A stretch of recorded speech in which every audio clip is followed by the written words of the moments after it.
You know that feeling when something just doesn't feel right in your home, when you walk into a room and the air feels heavy, like an invisible weight pressing down on your chest.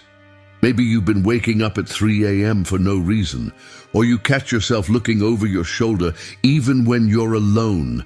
Stop what you're doing right now. What I'm about to share could completely change your entire month of July, and maybe even the direction of your life. There's something most people don't know about July 1st. According to St. Padre Pio, this date holds a special power for those who know how to use it correctly. I'm talking about a man who bore the wounds of Christ on his own body, who could read souls like open books, and whose presence could be felt through the unexplainable scent of roses even after his death. Padre Pio wasn't just a saint, he was a spiritual warrior who understood the invisible battles we face every single day, and he revealed something powerful about July 1st that most people have never heard. Picture this. You're carrying invisible burdens that you can't explain. Maybe there's constant tension in your household, arguments that seem to come out of nowhere. Perhaps someone in your family is dealing with health issues that doctors can't fully understand. Or maybe you're facing financial struggles that feel never-ending, no matter how hard you try. What if these struggles aren't just coincidences? What if there are spiritual forces at work that you can actually do something about? Padre Pio knew this. He often said, "Holy water bothers the devil tremendously." It's the simplest and most effective weapon for protection, but he revealed something even more specific about what you can do on July 1st, with blessed water that creates a shield of divine protection for your entire month. This isn't about superstition or empty rituals. This is about tapping into a spiritual truth that has protected countless families for generations. And the beautiful thing is, it's so simple that anyone can do it, regardless of how strong or weak your faith feels right now. In the next few minutes, I'm going to walk you through exactly what Padre Pio taught about this sacred practice. You'll learn the specific steps, the exact words to say, and why July the 1st is the perfect day to begin this protection. But before we go any deeper, I need you to do something. If you believe that Padre Pio can intercede for you, if you feel you need this protection, write in the comments, "Protect me, Padre Pio." Don't just watch passively. Your faith, even if small, matters. Your participation matters. Because what you're about to learn isn't just information, it's a lifeline that could change everything for you and your loved ones. So stay with me, because by the end of this video, you'll have everything you need to start July with divine protection covering your life. Let me tell you something that might surprise you. Padre Pio didn't start his life understanding the full power of holy water. Like many of us, he had to learn through experience, through spiritual warfare that most people never talk about.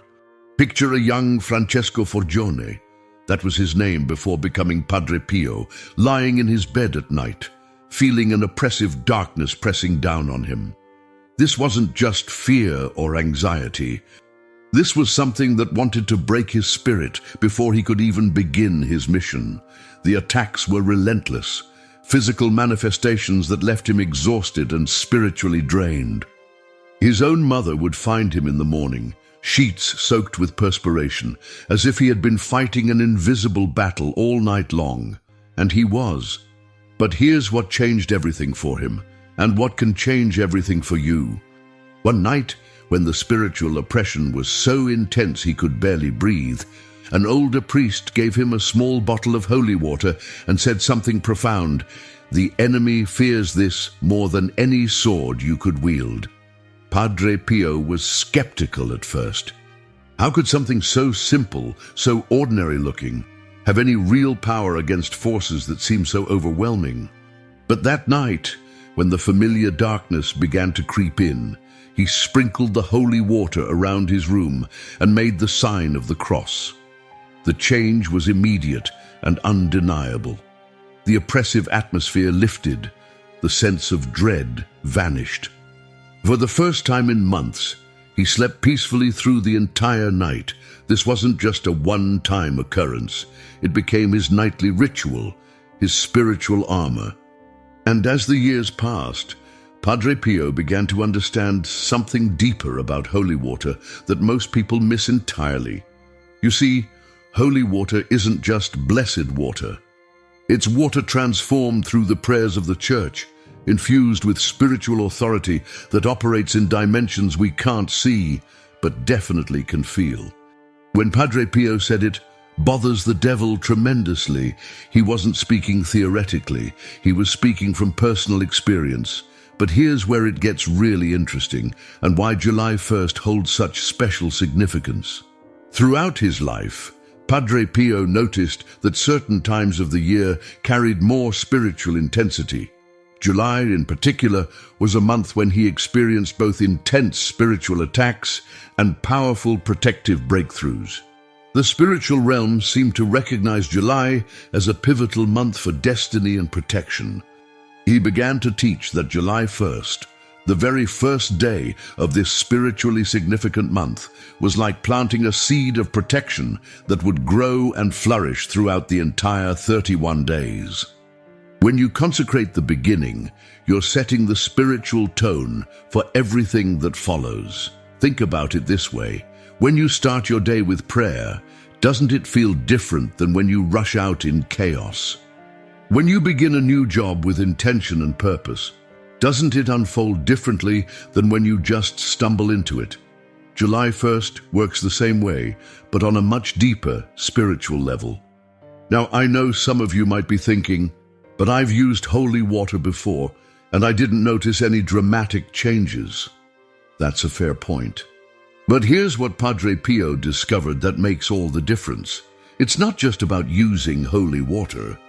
It's about using it with specific intention at a specific time, with specific prayers that align your heart with God's protective purposes.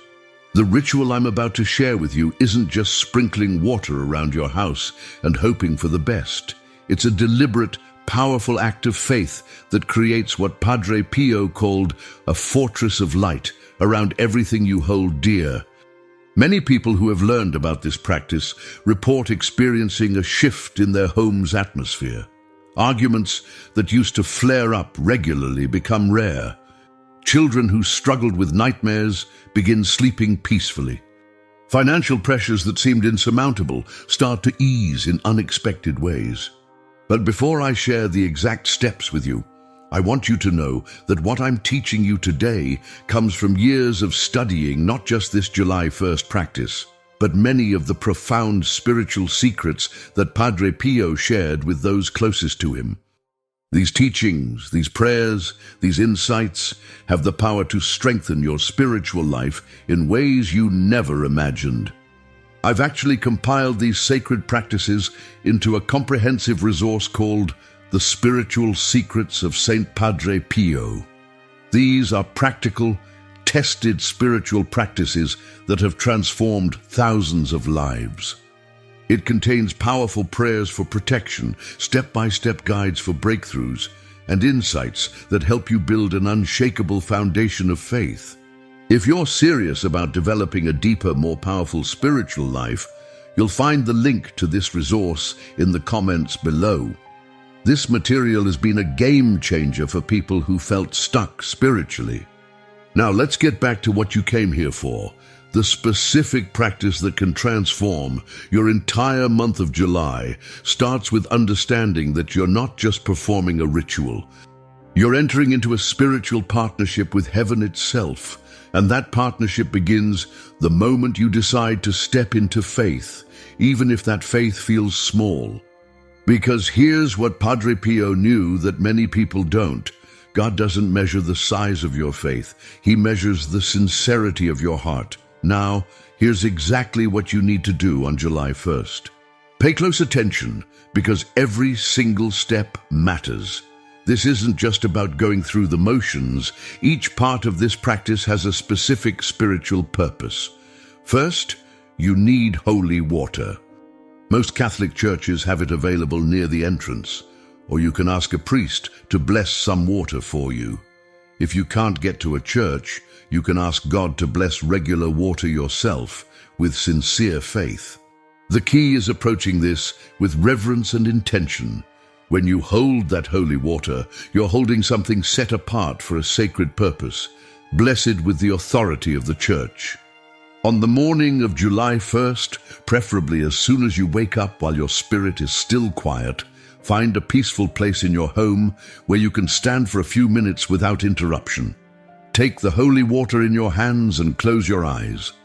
Here's the prayer that Padre Pio himself would say: Lord Jesus Christ, Son of the living God, I come before you this morning to consecrate this month of July into your hands. Through the powerful intercession of Saint Padre Pio, I ask that you place your protective seal upon my life, my home, and everyone I love. Let your holy angels surround us with a wall of divine protection that no evil can penetrate. As you say these words with genuine faith, dip your finger into the holy water and make the sign of the cross on your forehead, heart, lips, and shoulders. With each touch, you're literally marking yourself with God's protection. On your forehead, protect my thoughts, Lord. On your heart, protect my emotions and desires. On your lips, protect my words and prayers. On your shoulders, strengthen me to carry your will. Now, here's where something beautiful happens. As you prepare to walk through your home, take a moment to feel the shift that's already beginning. You're not the same person who woke up this morning. You've just invited heaven into your story in a profound way. Now walk through your entire home, room by room, carrying the holy water with purpose and intention. Take your time. This isn't a race. In each room, sprinkle a few drops in the corners. Padre Pio taught that negative spiritual energy often collects in corners and doorways of our homes. As you move from room to room, let yourself feel the weight of what you're doing. You're not just blessing spaces, you're reclaiming territory. You're declaring that your home belongs to God's kingdom. As you do this, pray continuously. You can use your own words or repeat this prayer. I claim this space for Jesus Christ. I seal this room with the precious blood of the Lamb. No weapon formed against this household shall prosper. Every curse is broken. Every hex is destroyed. Every evil assignment is cancelled in the mighty name of Jesus. Here's something most people don't know. Padre Pio taught that when blessing your home, you should specifically ask for protection against your biggest worries. Financial problems. Ask Jesus to protect your finances. Health issues. Pray for healing and protection. Relationship conflicts. Ask for Christ's peace to reign in your home. But here's where I want you to pause for a moment. Because as you're doing this sacred work, you might feel overwhelmed by the magnitude of what you're experiencing. You might even feel tears coming to your eyes as you realize that God has been waiting for this moment, waiting for you to invite Him in this deeply. This is normal. This is beautiful. Let yourself feel it fully. Maria, a woman from our community, shared her powerful experience with me. She had been faithfully doing this July 1st practice for 3 years. The first year, she was skeptical but desperate. Her teenage son was rebellious and angry. Her marriage was strained, and they were facing potential foreclosure. Within 2 weeks of that first practice, her son came to her and apologized for his behavior. Within a month, her husband received an unexpected job offer. But what struck her most was how the very atmosphere in their home changed. She described it as feeling lighter, like a heavy blanket had been lifted. Now, I'm not telling you this to make unrealistic promises. God works in His own time and in His own way. But I am telling you that when we align ourselves with spiritual principles that have been tested by saints like Padre Pio, things shift in the unseen realm. After you've blessed every room in your house, return to where you started. Hold that bottle of holy water one more time and pray this final consecration. Heavenly Father, I have marked this home and this family with the sign of your Son's victory. I place this entire month of July under your sovereign protection. Guard us from accidents, illnesses, spiritual attacks, and every form of evil. Send your holy angels to watch over us day and night. May this be a month of breakthrough, blessing, and divine favor. And may our lives bring glory to your holy name. Amen. Here's something else Padre Pio emphasized. Keep that holy water handy throughout the month. Whenever you feel anxiety creeping in, whenever something doesn't feel right, use it again. A few drops on your doorframe before leaving the house. A blessing over your car before a long trip. A sprinkle in your children's rooms if they're having nightmares. This is staying connected to the spiritual protection you've established. As you do this practice, you're joining believers around the world who are taking authority over darkness in their communities. Every time someone performs this sacred act with genuine faith, it creates light that pushes back against spiritual darkness. Remember, the power isn't in the water itself. The power is in your faith, your intention, and the spiritual authority that Jesus has given to every believer. Padre Pio understood that we're spiritual beings engaged in a spiritual battle, and we need spiritual weapons. So as you prepare for July 1st, prepare your heart. Approach this with expectation and faith, but also with humility. You're positioning yourself to receive the protection that God already wants to give you. But here's what I haven't told you yet. The deeper secret that Padre Pio revealed only to those closest to him. The practice I just shared with you is powerful, yes. But there's something happening behind the scenes that most people never understand. When you perform this July 1st ritual with genuine faith, you're not just asking for protection. You're activating what Padre Pio called the invisible guardians, your personal angels assigned to you since birth. Think about this. The Bible tells us that God gives his angels charge over us. But here's what Padre Pio discovered. These angels are always present, but they operate most powerfully when we consciously invite them through sacred acts like this. The holy water isn't just creating a barrier against evil. It's creating what spiritual masters call a frequency of heaven in your home, and your guardian angels can work much more freely in that atmosphere. Padre Pio once said to a troubled woman who came to him for help, "Your angel is more eager to help you than you are to be helped." But you must give him permission through your faith and your actions. Now, let me tell you how you'll know this protection is working. Because many people do the ritual and then wonder, is anything actually happening? Here are the signs Padre Pio taught people to watch for. First, you'll notice a change in the atmosphere of your home. Arguments that used to escalate quickly will de-escalate faster. There will be more laughter, more peace in your conversations. Your children might sleep better, have fewer nightmares. Visitors to your home will comment that it feels peaceful or welcoming without knowing why. Second, you'll start experiencing divine interventions, moments where danger is averted. Timing works in your favor. Solutions appear when you need them. You might get a call that prevents you from being in the wrong place at the wrong time. A financial opportunity might present itself unexpectedly. Someone might reach out with exactly what you've been struggling with. Third, you'll notice increased spiritual sensitivity. Your prayers will feel more connected. You might start having meaningful dreams or thinking of people just before they reach out to you. This isn't coincidence. It's your spirit becoming more attuned to the heavenly realm. But here's something crucial I need to warn you about. When you step into this level of spiritual protection, the enemy doesn't just give up. He might test your resolve even more in the first few days after you do this practice. You might face unexpected challenges, sudden illnesses, or family conflicts that come out of nowhere. Don't be discouraged.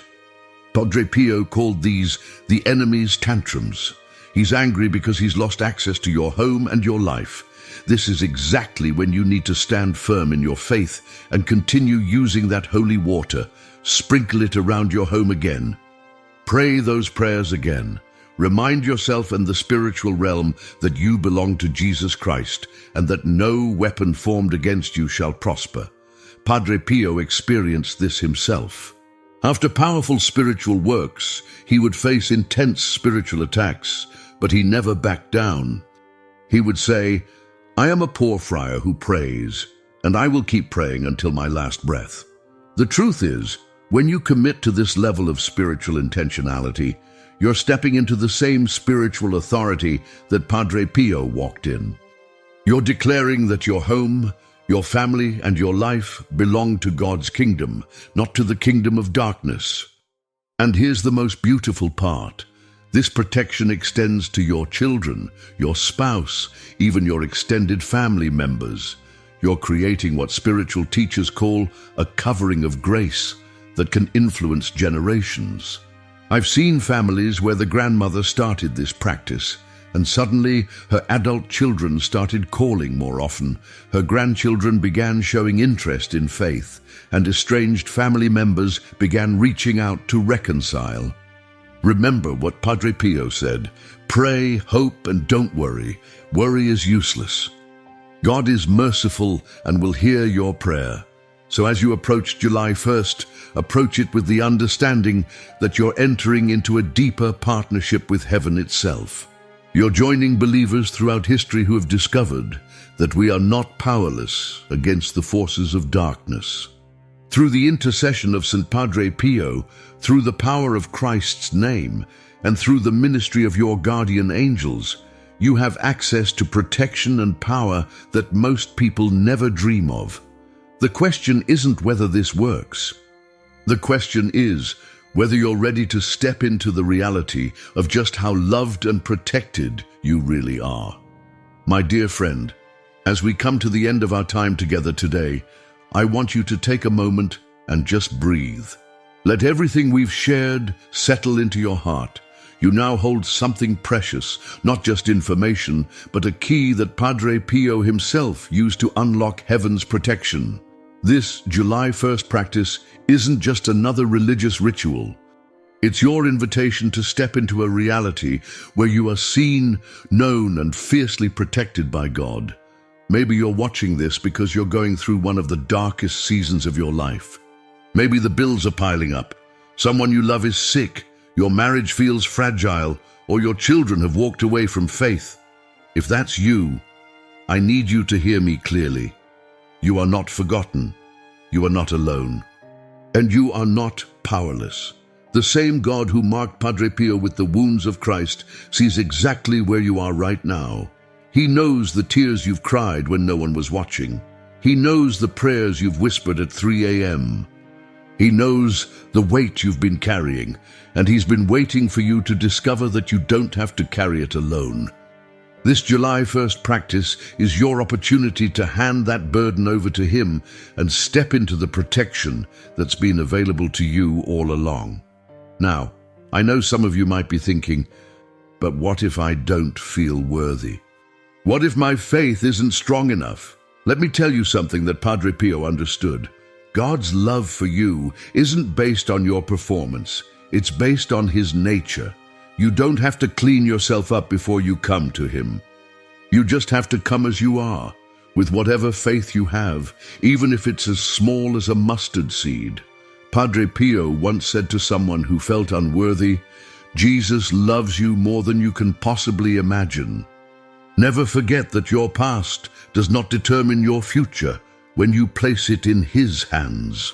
So on July 1st, when you take that holy water in your hands, remember that you're accepting an invitation to be loved, protected, and guided by the Creator of the universe. When you do this practice, you're joining a family of believers around the world who understand that the spiritual realm is real, that protection is available, and that God still moves powerfully in the lives of those who seek him. I want to ask you to do something right now. If this message has touched your heart, if you feel that nudge in your spirit that this is exactly what you needed to hear, write in the comments, "July will be my month of victory." Don't just think it, write it, declare it. Let your faith have a voice. And if you know someone who needs to hear this message, a family member who's been struggling, a friend carrying burdens, or someone who needs to remember how loved they are, share this video with them. Sometimes the most powerful thing we can do is remind someone they're not alone. If you haven't already, please subscribe to this channel and hit that notification bell. We're building a community of people who believe in the power of faith and divine protection. Your subscription helps us reach more people who desperately need these messages of hope. In the coming weeks, I'll be sharing more of Padre Pio's powerful teachings, prayers for healing, practices for spiritual warfare, and insights that can transform your life. But for now, start preparing your heart for July the 1st. Get your holy water, mark the date on your calendar, and most importantly, start believing that this could be the month everything changes for you. As Padre Pio would often say to those who came to him for guidance, keep your heart in peace. Let nothing disturb you. All things pass. God does not change. My friend, may this July be the beginning of a new chapter in your story. May you experience God's protection in ways that amaze you. May your home become a sanctuary of peace, your family a testament to God's goodness, and your life a reflection of His love. May Saint Padre Pio intercede for you every single day, and may you walk in the confidence that comes from knowing you are deeply, completely, and eternally loved. Until we meet again, God bless you abundantly. Have you ever wondered if there's a specific hour of the day when the Rosary gains extraordinary power? An hour when Our Lady listens with special attention to our pleas and pours abundant graces upon those who invoke her with devotion? This isn't a myth or superstition. This is a spiritual secret transmitted by saints like Padre Pio, who lived each day under the loving gaze of the Virgin and found in the Rosary the strength to resist the devil, the peace to endure his stigmata, and the fire to kindle souls in God's love. Haven't you ever asked yourself if heaven has privileged moments? Just as in life, there are instants we never forget. In the spiritual realm, there are also sacred hours. Hours when grace pours forth with special abundance. The Rosary is always powerful at any hour, but according to Padre Pio, there are moments when praying, it is like placing the exact key in the door of Mary's heart, and that door opens with greater tenderness and speed. Padre Pio prayed the Rosary unceasingly. He said, I want you to pray the Rosary always, always. Recite it when you can, as you can, but never abandon it. And he repeated, the Rosary is the chain that binds the devil. Can you imagine the scene? The saint of the stigmata marked on his hands, feet, and side, holding in his poverty that worn rosary, with tears in his eyes, murmuring Hail Marys one after another, while demons roared with rage around him. And yet they never conquered him. Why? Because Mary was there responding to her faithful Son. Think about your own life for a moment. How many times have you felt overwhelmed by problems that seemed impossible to solve? How many nights have you gone to bed with a heavy heart, searching for answers that wouldn't come? What if I told you that the solution might be simpler than you imagine, but more powerful than you've ever experienced? The saints teach us that prayer has its seasons, its perfect timing. Just as a farmer knows the right moment to plant and harvest, the soul that seeks Mary's intercession can discover those golden hours when heaven bends closer to earth. But let's return to the essential question. What is that exact hour? The saints teach us there are 3 privileged moments: at dawn, at 3 in the afternoon, and at midnight. Each one carries a special mystery. Each one opens a different door in Mary's heart. If you believe in the power of Mary's intercession through the Holy Rosary, write in the comments, Mother Mary, I want to pray with you in the hour of your grace. Don't just write it mechanically. Write it with your heart, with your need, with your faith. Because today you're about to discover something that could transform not just your prayer life, but your entire existence. The revelation I'm about to share has been tested by saints, confirmed by miracles, and lived by countless souls who found in these sacred hours the key to unlock heaven's treasures. Before we dive into these 3 sacred hours, you need to understand something fundamental about Padre Pio's relationship with the Rosary. This wasn't just a devotion for him. It was his spiritual weapon, his lifeline, his constant companion in a life marked by extraordinary supernatural battles. Picture this: a simple Capuchin friar from a small Italian town, bearing the wounds of Christ in his own body, spending hours each day with a worn rosary in his scarred hands. The beads were smooth from decades of use, stained with his own blood from the stigmata, yet he never let go of it. Never. Padre Pio once said, "The rosary is the weapon for these times." But what did he mean by weapon? In our comfortable modern lives, we might forget that we're in the middle of a spiritual war, a war where the enemy doesn't use guns or bombs, but discouragement, despair, division, and doubt. The rosary, in Padre Pio's hands, became the sword that cut through darkness. There are documented accounts of Padre Pio being physically attacked by demons during the night. They would throw him from his bed, beat him, torment him with horrific visions, but he had one defense that never failed: his rosary. The moment he grasped those beads and began to pray, the attacks would cease. The demons would flee, screaming in rage and defeat. The rosary is the chain that binds the devil, he would tell his spiritual children. Think about that image: a chain, strong, unbreakable, link by link. Each Hail Mary is a link. Each Our Father strengthens the bond, and Satan, for all his fury and power, cannot break free from that chain. But Padre Pio discovered something else. He noticed that certain hours of the day seemed to amplify the power of this prayer. It wasn't that God loved him more at these times, or that Mary was more attentive. Rather, these were hours when the spiritual atmosphere was particularly receptive to prayer, when heaven and earth seemed to touch more closely. You might be wondering, how can I know this is true? How can I trust that these aren't just old stories or religious folklore? The answer lies not in blind faith, but in experience. Padre Pio always encouraged people to test their faith, to try these spiritual practices and see the fruits in their own lives. And the fruits were undeniable. People who followed Padre Pio's guidance about the Rosary began experiencing what they could only describe as miraculous interventions. Healing from diseases that doctors couldn't cure. Protection from accidents that should have been fatal. Financial provisions that came from unexpected sources, reconciliation in families that seemed beyond repair. But here's what's truly remarkable. These weren't just dramatic miracles. Most of the time, the changes were quieter but no less real, a peace that settled over anxious hearts, a strength that helped people face their daily struggles, a clarity that came when difficult decisions needed to be made. A sense of being held, protected, loved by a mother who never slept and never forgot her children. One of Padre Pio's spiritual daughters once asked him, "Father, I pray the Rosary every day, but I don't feel anything special. Am I doing something wrong?" His response was profound.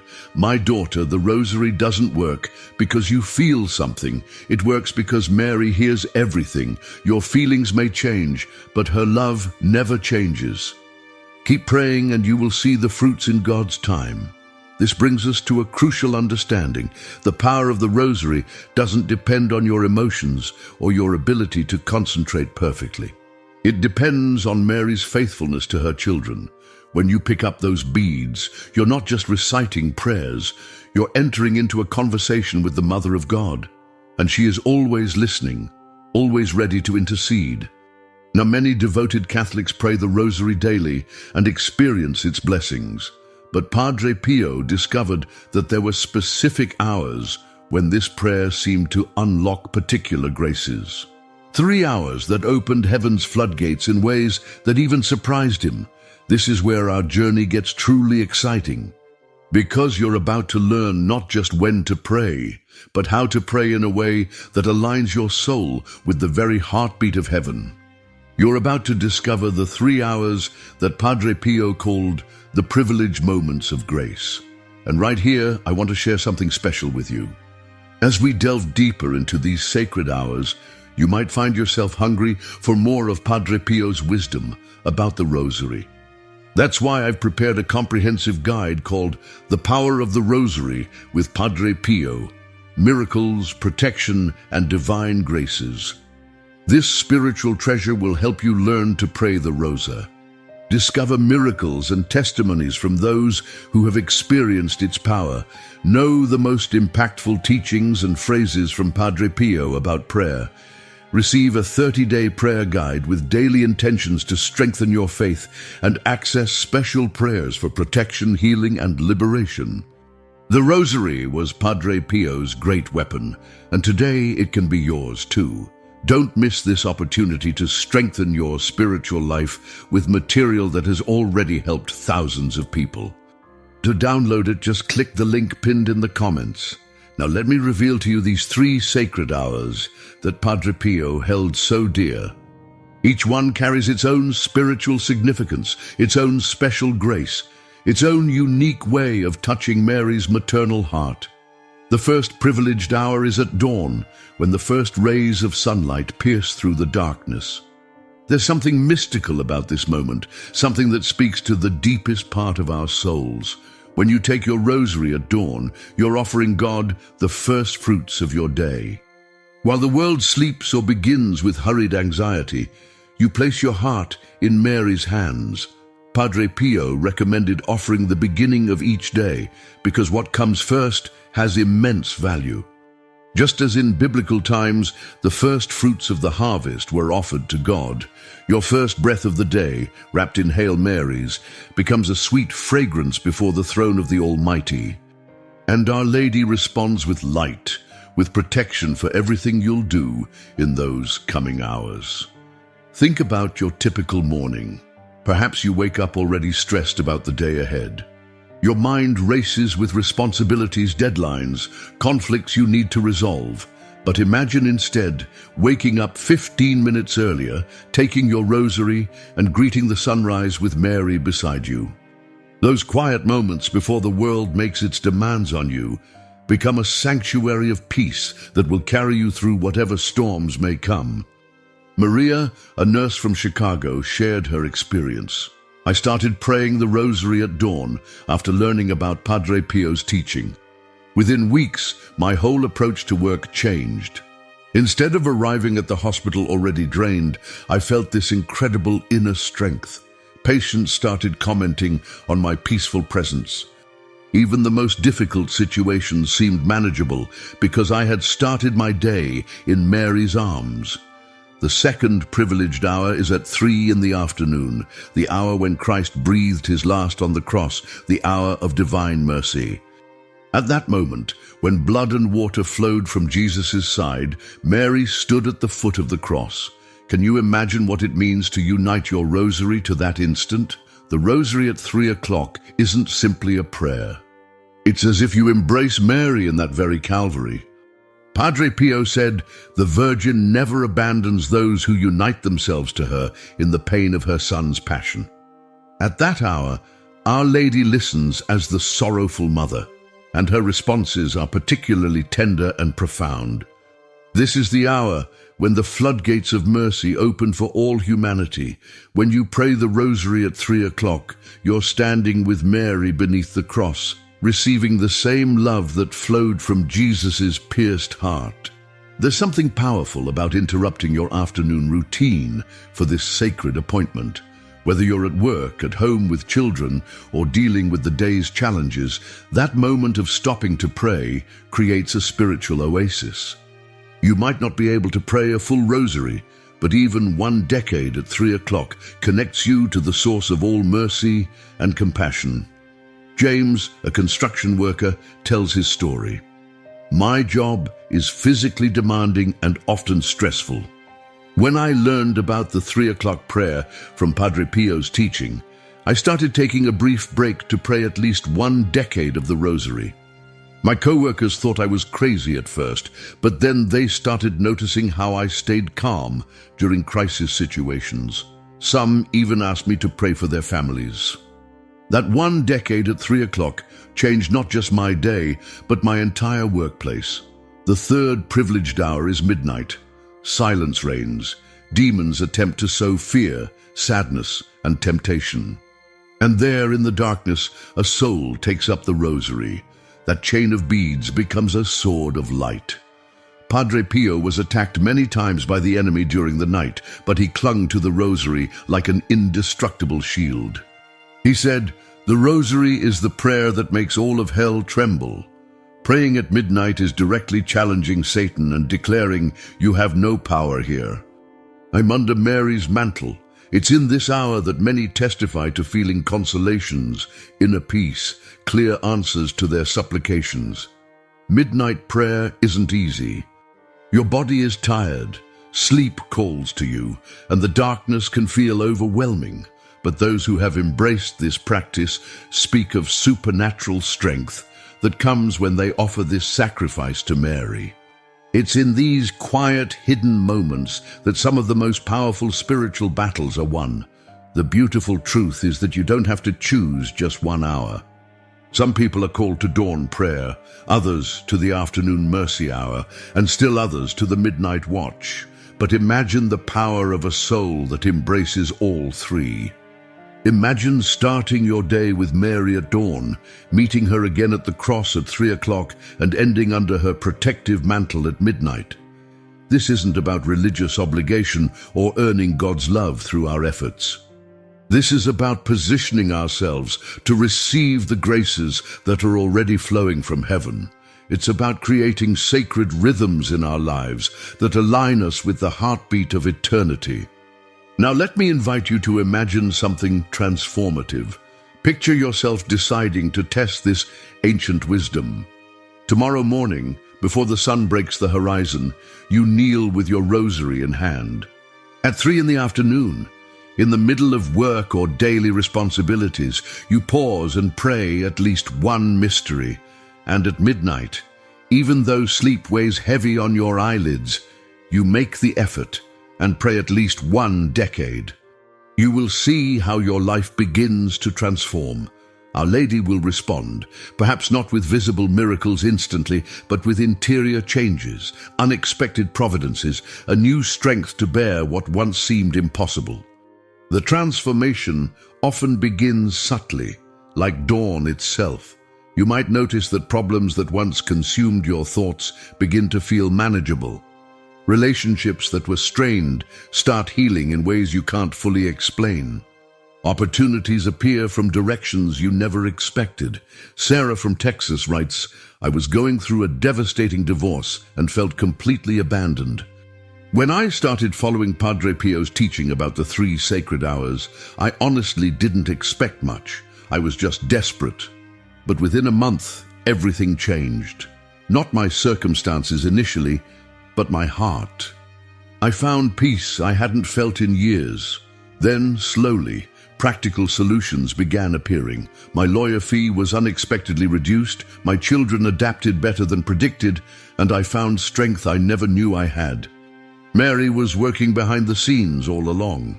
But let's be practical about this. How do you implement these 3 hours in a busy modern life? You don't need to pray a full rosary at each hour, especially when you're beginning.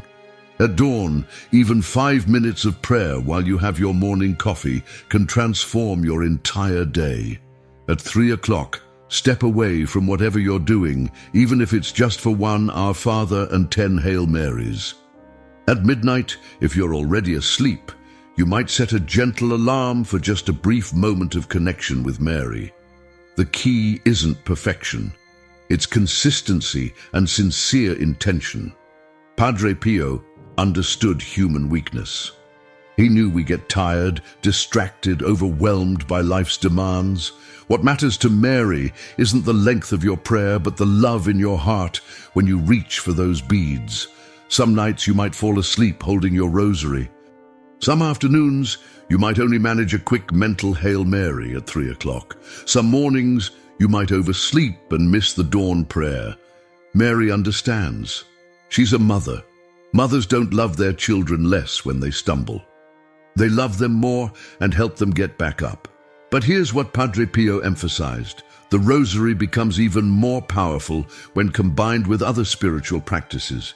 Frequent confession cleanses the soul and makes it more receptive to grace. Regular Holy Communion unites you with Jesus in the most intimate way possible. Holy water in your home creates an atmosphere of blessing. A miraculous medal or brown scapular worn with faith becomes a constant reminder of Mary's protection. These aren't superstitions, they're spiritual tools, weapons in the battle for your soul's peace and salvation. But among all these weapons, Padre Pio insisted the rosary was the one that most wounded the enemy and most delighted the heart of God. Michael, a businessman from New York, shares, "I was skeptical about timing mattering so much in prayer, but I decided to try the 3-hour practice for 30 days. The change was remarkable. My business decisions became clearer, my stress levels dropped dramatically, and my family relationships improved. Most surprising was how my sleep improved. Those few minutes of midnight prayer, instead of making me more tired, actually gave me deeper rest. I felt protected, covered by grace in a way I'd never experienced. The beautiful promise of these sacred hours is that they create a rhythm of grace throughout your entire day. You begin with Mary at dawn, meet her at the cross in the afternoon, and end the day safely in her arms at midnight. This isn't just about prayer times. It's about living your entire life conscious of Mary's maternal presence. And remember, when you pray the rosary at these hours, you're not praying alone. Around the world, other souls are joining their voices to yours. In different time zones, at different moments, the same prayers are rising to heaven like incense. You become part of a global army of prayer, a spiritual family united in love for Jesus through Mary. Padre Pio repeated, "The rosary is the testament of Jesus and Mary." When you pray it, you're never alone. And when you pray it at these privileged hours, you're touching the very heart of your Heavenly Mother. The invitation is simple, but the results can be extraordinary. Choose 1 hour to start, just one. Maybe dawn speaks to your heart, or perhaps the afternoon mercy hour calls to you. Or maybe you're drawn to the quiet courage of midnight prayer. Start there, start small, start with love. Mary is waiting for your response. She has been waiting your entire life for this moment when you finally discover the secret that saints have known for centuries. The secret of perfect timing in prayer, of sacred hours when heaven bends close to earth, of a mother who never sleeps and never stops interceding for her children. As we reach the end of our journey together today, let me ask you something from my heart to yours. After everything you've heard about these 3 sacred hours, after learning about Padre Pio's profound wisdom, after discovering the testimonies of lives transformed, what will you choose to do? The truth is beautifully simple. At dawn, when the world is still quiet and your soul is fresh, Mary waits for you. At 3 in the afternoon, at the very hour when mercy flooded the earth from the cross, she stands ready to intercede. At midnight, when darkness tries to whisper lies and fears, she offers you her protective mantle. These aren't just prayer times, they're appointments with grace. They're invitations to step out of ordinary time and into the sacred rhythm that has sustained saints for centuries. Padre Pio discovered this rhythm in his own suffering and joy, and he's passing it on to you as a father passes precious inheritance to his beloved child. But knowledge without action is like seed that never gets planted. You can admire the beauty of these teachings. You can feel inspired by the stories. You can even agree with everything I've shared. But until you pick up your rosary and begin, nothing changes. I want to invite you to make a decision right now. Not tomorrow, not next week, but today. Choose one of these sacred hours. Maybe dawn calls to your heart, speaking of new beginnings and fresh hopes. Perhaps the afternoon hour resonates with you, connecting your struggles to Christ's passion. Or maybe midnight draws you, offering courage to those who will stand guard in prayer while others sleep. Start with 15 minutes. That's all. 15 minutes that could redirect the entire course of your life. Because Mary doesn't need your perfection. She needs your presence. She needs your trust. She needs you to believe that a mother's love can indeed move mountains and open heaven's storehouse of blessings. If these teachings have touched your heart, if you sense Mary's gentle call in these words, write in the comments, "Mother Mary, I choose the hour of grace." Tell us which hour speaks to you. Share your intention, your hope, your gratitude. Your testimony might be exactly what another soul needs to take their own first step toward these sacred hours. Don't let this moment pass without action. Mary is calling your name. She has a plan for your life that's more beautiful than anything you can imagine, but it begins with your yes, with your willingness to meet her in these sacred hours when heaven touches earth. The rosary beads are waiting in your hands. The hours are calling. Mary is listening. What will your answer be? My dear brothers and sisters in faith, we are building something beautiful together here. This isn't just a channel about religious teachings. This is a spiritual family, a community of souls hungry for God's truth and Mary's motherly guidance. Every video we create, every teaching we share about Padre Pio's wisdom, every testimony we present carries the potential to transform lives and kindle hearts with divine love. But we can't do this alone. We need your partnership in this sacred mission. When you give this video a thumbs up, you're not just clicking a button, you're declaring that these teachings matter, that Padre Pio's wisdom deserves to reach more hearts. When you share this message with your family and friends, you become a missionary of hope in a world desperate for Mary's comfort.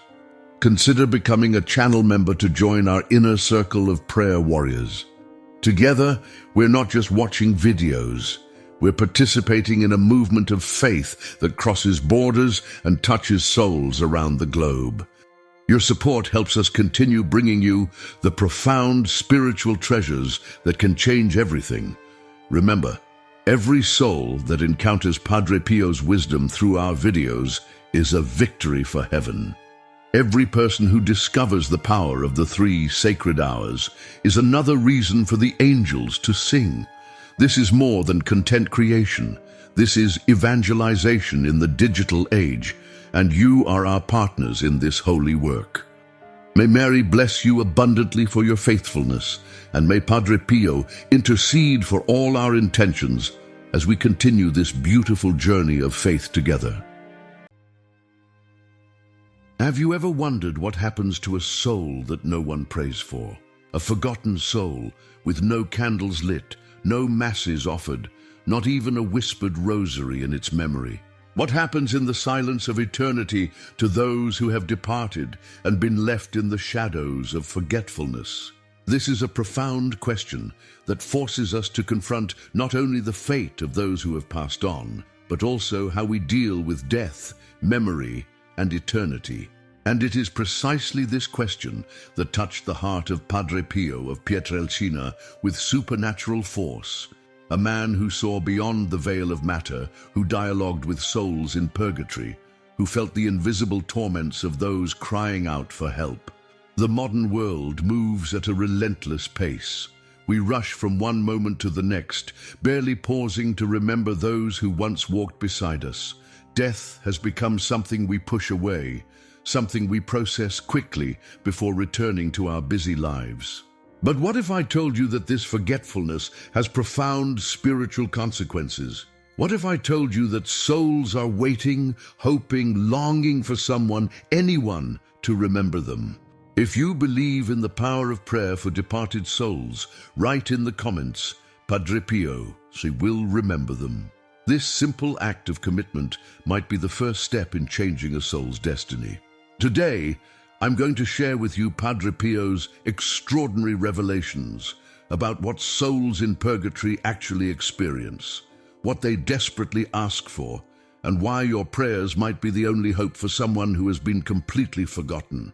This knowledge, passed down through Padre Pio's mystical experiences, has the power to transform not only how you pray, but also how you understand the profound connection between the living and the dead. Padre Pio wasn't just any saint. He was a man whose body bore the wounds of Christ, whose soul traveled between worlds, and whose compassion extended beyond the boundaries of death itself. Through his extraordinary spiritual gifts, he became a bridge between our world and the next, bringing back messages that few have ever heard. Stay with me until the end, because the final revelation from Padre Pio about forgotten souls contains a truth so powerful that it might forever change how you think about your own prayers and their eternal impact. Padre Pio was no ordinary priest. Born Francesco Forgione in the small town of Pietrelcina, Italy, in 1887, his life would become a testament to extraordinary spiritual phenomena. From an early age, he experienced visions of both Jesus and Mary. But what made Padre Pio truly remarkable was his profound connection with souls who had passed from this world. For 50 years, he bore the stigmata, the visible wounds of Christ, on his hands, feet, and side. These wounds bled daily, causing him immense physical pain, yet he offered this suffering for the salvation of soul. This was just the beginning of his supernatural gifts. Padre Pio could read hearts, bilocate, appear in two places at once, and, most relevant to our discussion today, he could see and communicate with souls in purgatory. In the quiet corridors of the monastery of San Giovanni Rotondo, Padre Pio would often be visited by souls seeking prayers and relief. The other friars would sometimes hear him speaking in the middle of the night, carrying on conversations with invisible visitors. When asked about these encounters, Padre Pio would simply say, "They come to me for prayers. They need our help." One particularly moving account tells of a night when the other friars found Padre Pio weeping in the chapel. When they asked what troubled him, he explained that he had just received a visit from a soul who had been in purgatory for 40 years. This soul told him that not a single person had prayed for him since his funeral mass. The pain of being forgotten, Padre Pio later explained, is sometimes more acute than the purifying flames themselves. Padre Pio understood that the souls in purgatory cannot pray for themselves. Their time for earning merit has passed with death. They depend entirely on the charity of the living, on us, to shorten their time of purification. Through his mystical experiences, he gained profound insights into what these souls experience, what they most desperately need, and how our smallest prayers can bring them immeasurable relief. What makes these revelations so important is that they come not from theological speculation, but from direct, mystical experience. Padre Pio didn't just believe in the power of prayer for the dead. He witnessed its effects with his own eyes. He saw souls transformed by a single Hail Mary, lightened by the offering of a Mass, comforted by the simple act of remembrance. And what he discovered about what souls ask for when we pray for them might surprise you, challenge you, and ultimately inspire you to a new level of spiritual awareness and compassion. Many of you watching have felt that special connection with loved ones who have passed on. You've sensed their presence, felt their needs, or simply wondered how you could help them on their spiritual journey. This deep desire to help our departed loved ones is exactly why we've created something special for you. Our ebook, The Spiritual Secrets of St. Padre Pio, contains powerful prayers, reflections based on his teachings, and practical advice to strengthen your spirituality. This resource brings together Padre Pio's most profound insights about the connection between this world and the next, including his special prayers for souls in purgatory. This isn't just another spiritual book. It's a practical guide that can transform your prayer life and create a meaningful bridge between you and your departed loved ones. Many readers have shared how these prayers have brought them peace and a deeper sense of connection with those who have passed on. If you'd like to discover these spiritual treasures, simply click the link pinned in the comments below. May this resource be a blessing on your spiritual journey as you learn to pray more effectively for those who need it most. To understand what happens to souls that no one prays for, we must first understand what the Catholic Church teaches about purgatory. Purgatory isn't a second chance or an alternative to heaven or hell. Rather, it's a state of purification for souls who died in God's grace but aren't yet ready for the full glory of heaven. These souls are already saved. They will eventually enter heaven, but they must first be purified. St. Catherine of Genoa, who had mystical visions of purgatory, explained that the pain there is twofold: the purifying fire and the impatient love. The souls burn with love for God, but know they cannot yet embrace Him fully. In this state, they cannot help themselves. They rely entirely on the charity of the living through masses, rosaries, fasts, sacrifices, and indulgences. Each prayer is like a drop of water on the fire of purification. Now imagine the despair of a soul with no one to pray for them. Padre Pio witnessed this anguish firsthand. During one of his mystical experiences, a soul appeared to him shrouded in dense fog, with a dejected face and afflicted eyes. The soul said, "Padre Pio, no one prays for me. I've been forgotten even by my children. My pain is not just the suffering I carry, but the loneliness, the abandonment. I am trapped in a time of waiting." The impact of this revelation was so profound that Padre Pio spent the entire night in prayer, on his knees, with tears in his eyes. He understood better than most that purgatory is not just a place of purification, but also of deep longing for God, a longing that burns more intensely than any fire. What shocked him most wasn't the suffering itself, but the indifference of the living, the silence of those who should remember, the rush of life that buries memory. We live in times when everything is fast, even memory. People die and, after the funeral, are often quickly forgotten. For many, the memorial service is the last gesture. After that, the tomb becomes covered with dry leaves, and the name fades from conversations. But on the spiritual plane, the soul still waits. Padre Pio said that we forget the dead, but they never forget us. And more, a soul from purgatory freed by your prayer will be eternally grateful and will pray for you with all fervor. Here enters a crucial truth. Praying for the dead is an act of charity and also of wisdom. For those who help will also be helped when it's their turn to cross the great threshold. The greatest suffering for these souls isn't just the purification process itself. According to Padre Pio, it's the pain of being forgotten, of feeling abandoned in their moment of greatest need. It's the agony of knowing that liberation is possible through prayer, yet no prayer is offered. It's like someone drowning, calling for help, but no one hears. This is what Padre Pio witnessed. This is why he said, "Pray for the dead. They need you, and you will need them." Through his mystical gifts, Padre Pio gained remarkable insights into what souls in purgatory truly ask for when they reach out to the living. Their requests are both simpler and more profound than many of us might imagine. First and foremost, they ask to be remembered. This may seem basic, but in the spiritual realm, remembrance is a powerful act of love. When we remember the dead, when we speak their names, recall their lives, or simply hold them in our thoughts during prayer, we create a spiritual connection that transcends the barrier between worlds. Padre Pio once told his spiritual children, "The dead ask not for elaborate monuments or expensive displays. They ask only that you remember them before God." Second, souls ask for the Holy Mass. Of all prayers and offerings, the Mass holds a unique power to relieve suffering in purgatory. Padre Pio would say, "The Mass is the highest form of prayer, and it is the most powerful way to help the souls in purgatory."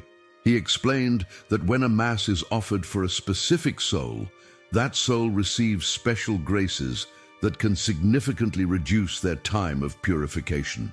Even if a soul is not directly named, but is included in the general intention for all the faithful departed, they receive relief. Third, souls ask for specific prayers that carry indulgences. The Church teaches that certain prayers, when said with the proper disposition, can carry partial or plenary indulgences that may be applied to souls in purgatory. Padre Pio particularly recommended the Rosary, the Stations of the Cross, and the prayer of Saint Gertrude the Great, which is said to release 1,000 souls from purgatory each time it is prayed with devotion. Fourth, they ask for acts of charity done in their name. Padre Pio revealed that when we perform works of mercy, feeding the hungry, visiting the sick, comforting the afflicted, and offer these actions for the dead, they receive tremendous benefit. He would say, every act of love performed on earth echoes in eternity, but perhaps most surprisingly, souls ask for our joy. Padre Pio explained that excessive grief, especially when it leads to despair or bitterness, can actually burden the departed. While natural mourning is healthy and necessary, souls take comfort when their loved ones eventually find peace and joy again. As Padre Pio put it, the dead do not want your tears as much as they want your prayers. Your joy gives them joy, your peace gives them peace. How do souls communicate these needs to us? According to Padre Pio, they often use subtle means: a sudden memory, an unexpected dream, a feeling of presence, or even a slight chill in a room. These aren't meant to frighten, but to remind. When you suddenly think of someone who has passed away, it may not be mere coincidence. It might be their way of gently asking for prayer. One particularly moving testimony comes from a woman who visited Padre Pio in the 1950s.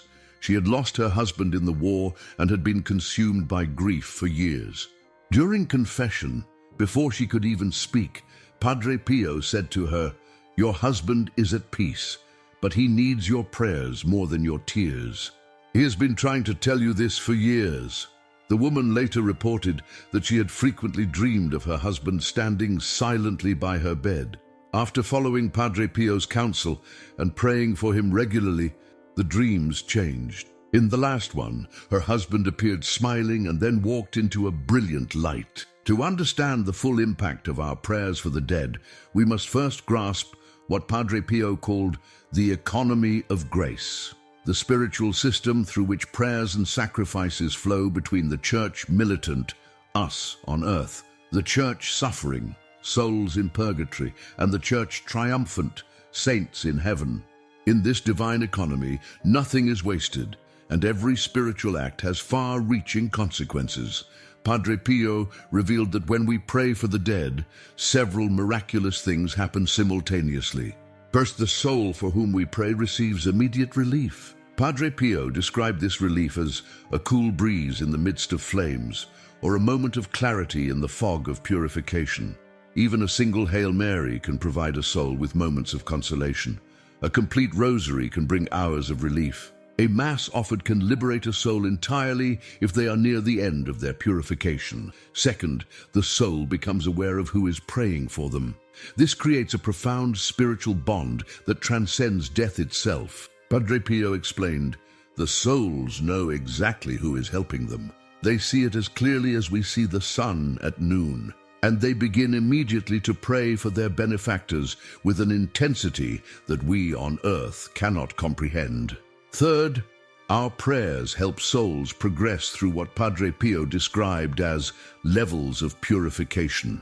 He often spoke of purgatory not as a single state, but as having different degrees or stages. Our consistent prayers help souls advance through these stages more quickly, drawing them ever closer to the beatific vision, the direct experience of God's presence that is the essence of heaven. The power of our prayers is not dependent on our own holiness or perfection. Padre Pio emphasized that even the simplest prayer, offered with sincerity and love, carries immense power for the souls in purgatory. He would tell his spiritual children, "God looks at the love with which you pray, not the eloquence of your words." One of the most powerful revelations Padre Pio shared about praying for the dead is that these prayers are never wasted. If you pray for a soul who is already in heaven, the grace of your prayer is applied to another soul in need, often the most forgotten or abandoned soul. He explained, "No prayer is ever lost in God's economy. He ensures that every act of charity reaches those who need it most." Padre Pio also revealed something that many find surprising, that prayers for the dead can be more effective after major feast days or during special liturgical seasons. He particularly emphasized the power of prayers offered during the Octave of All Souls, November Fast 8th, during Holy Week, and on the feasts of the Sacred Heart and the Immaculate Heart of Mary. Perhaps most movingly, Padre Pio described what happens when a soul is finally released from purgatory through prayer. He said, "When a soul enters heaven because of your prayers, the joy in heaven is indescribable. All the angels and saints rejoice at this new arrival, and they learn the name of the person whose prayers helped this soul reach paradise. You gain a grateful friend in eternity." This exchange, this spiritual reciprocity, transforms praying for the dead from a solemn duty into a profound privilege. We are not merely helping those who cannot help themselves. We are participating in a divine exchange that enriches heaven itself and creates eternal bonds of gratitude and love. Based on his mystical experiences, Padre Pio provided specific guidance on how to pray most effectively for the souls in purgatory. These are not merely theoretical suggestions, but proven spiritual practices that Padre Pio himself used and recommended to his spiritual children. The Holy Mass stands above all other prayers in its efficacy for the dead. Padre Pio would say, "The souls in purgatory long for the Mass more than a parched land longs for rain." He strongly encouraged having masses offered for specific individuals, especially on the anniversary of their death, their birthday, or on All Souls' Day. If possible, attending the Mass yourself and receiving communion for that intention multiplies its spiritual power.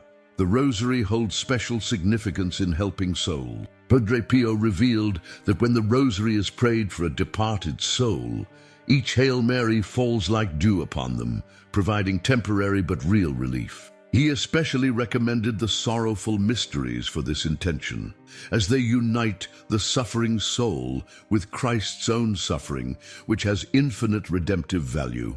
Padre Pio also taught a simple yet powerful daily practice. When you wake in the morning, offer your day's activities, sacrifices, and difficulties for the souls most in need.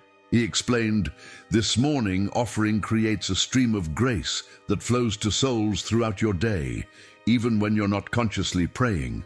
For those souls who have been long forgotten, Padre Pio suggested a specific approach.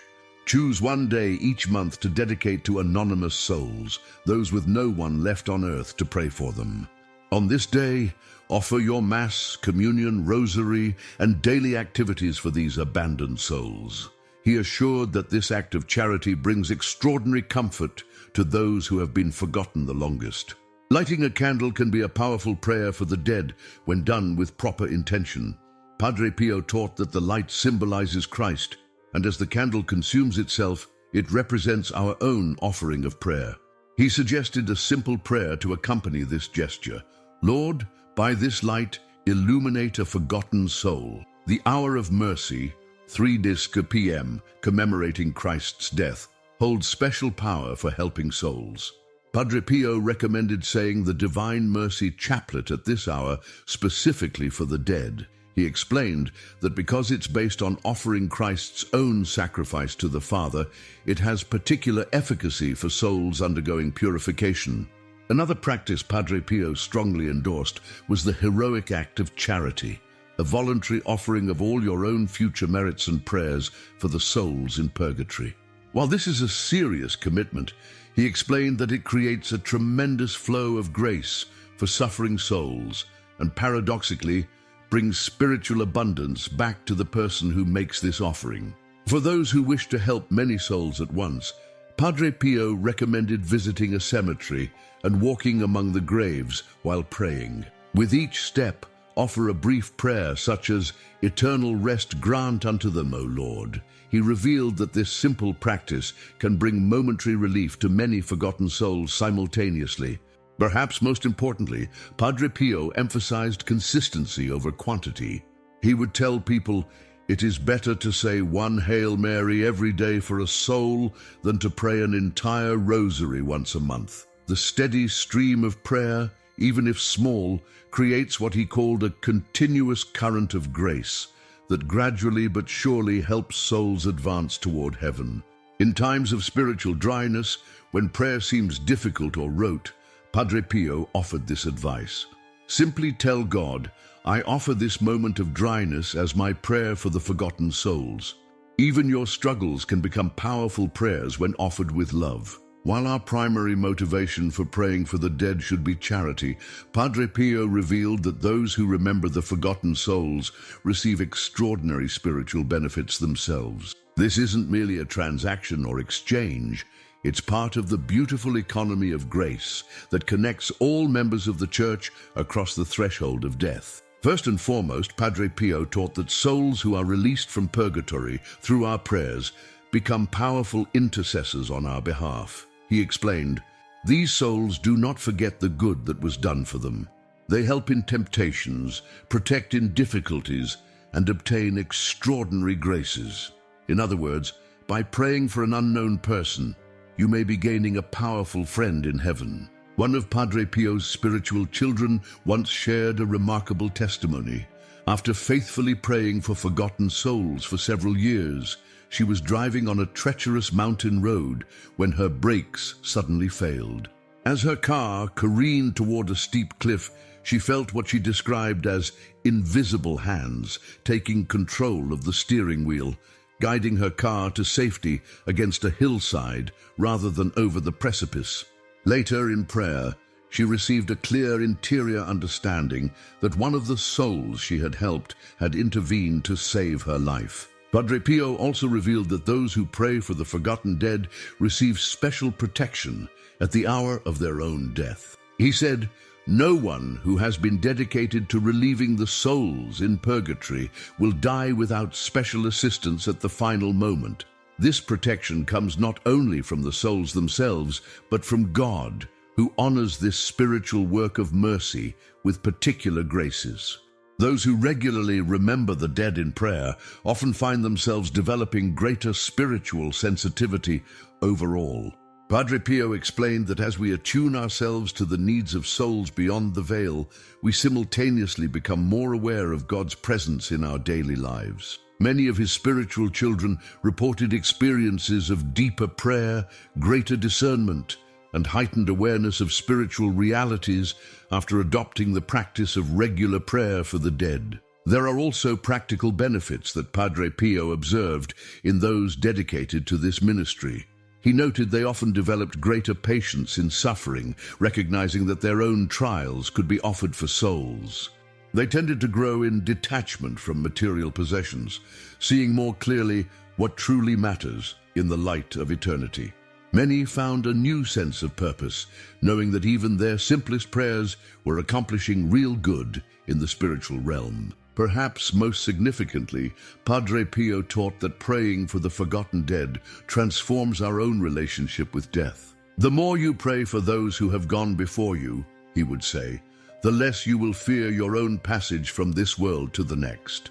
This practice gradually replaces fear with hope, dread with anticipation, and uncertainty with trust. Before his own death, Padre Pio made this remarkable promise. If you remember the forgotten souls now, I guarantee you will not be forgotten when your time comes. This wasn't merely a prediction, but a spiritual principle.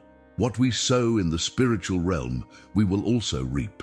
The mercy we extend to others will be extended to us in our own time of need. In this way, what begins as an act of charity toward unknown souls becomes a source of immeasurable blessing in our own lives, creating a beautiful circle of grace that extends from earth to purgatory to heaven and back again. Close your eyes for a moment and imagine that you have departed from this life. Your soul is in a state of purification, yearning for the light of God. And then time passes. No one remembers you anymore. Your children remain busy with their lives. Your grandchildren don't know who you were. Your friends have also passed on. And the church, you've been forgotten in the back of a sanctuary, in the drawer of a baptistry register, in the silence of a tomb. How would you feel? Now return to the present and answer, Would you want this to happen to anyone? Before his death, Padre Pio advised his spiritual children, never stop praying for souls, especially for the most forgotten ones. They are the most grateful, and when they are freed, they will rush to your aid. You cannot imagine the power these souls have when they reach heaven. Today, we've journeyed through Padre Pio's profound revelations about what souls ask for when we pray for them.